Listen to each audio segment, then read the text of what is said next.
অলপ অলপকৈ পানী কমিবলৈ লৈছে। পানী কমিছে, কিন্তু বানাক্ৰান্তৰ চকুপানী এতিয়াও একেই আছে। 11 দিনেই পাৰ হ'ল টিয়কৰ ধনতোলা অঞ্চলত।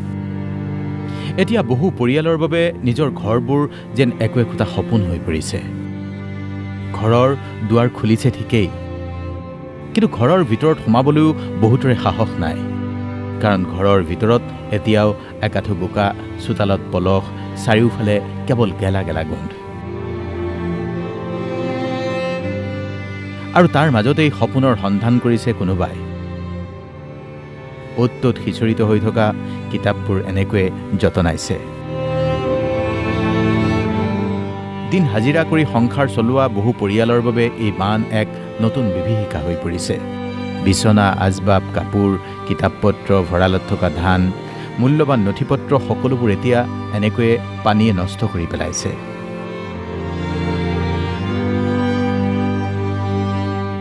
কিতাপ পত্ৰ, বহি পত্ৰ চব ইউনিফৰ্ম চব তিতি গ'ল মানে এতিয়া কি ডখৰ হৈ আহিছে। কালিও মই এনেকৈ আহি পিনে যেতিয়া কিতাপখন চাইছো, মোক গা কিবাহে লাগিছে। ইমান কষ্ট কৰি পিনে ল'ৰাক পঢ়াইছিলো, য'ত হাজিৰা কৰি পিনে। সাহাৰ্য দিছে অনেকেই, কিন্তু এতিয়া আটাইতকৈ প্ৰয়োজন স্বাভাৱিক জীৱন ঘূৰাই পোৱা।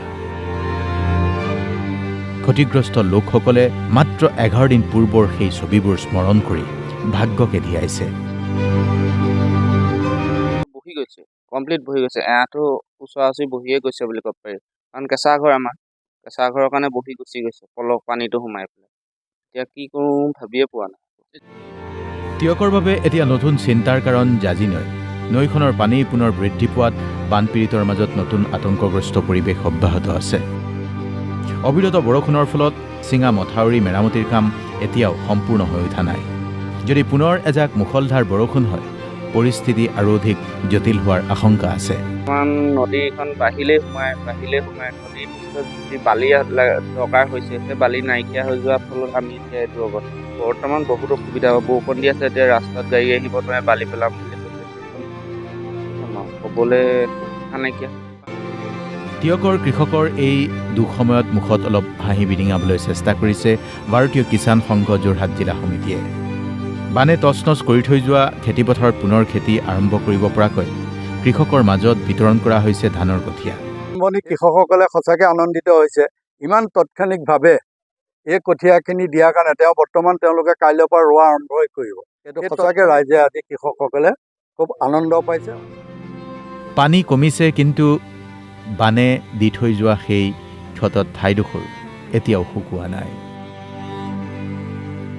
বান পৰিস্থিতি হ্ৰাস পাইছে, কিন্তু তাৰ সমান্তৰালকৈ কিন্তু বানাক্ৰান্তসকলৰ যি জীৱন যাপন, সেই জীৱন যাপন কিন্তু সুচল হোৱা নাই। এফালে ঘৰ দুৱাৰ পুনৰ গঢ়ি তোলাৰ সংগ্ৰাম, আনফালে পুনৰ বানৰ আশংকা। এই শংকা, দুৰ্ভাৱনা, দুচিন্তাৰ মাজত এতিয়া দিন নিয়াইছে টিয়কৰ শতাধিক বানাক্ৰান্ত পৰিয়ালে। টিয়কৰ পৰা সাৰংগবাণী শইকীয়াৰ ৰিপৰ্ট, DY 365।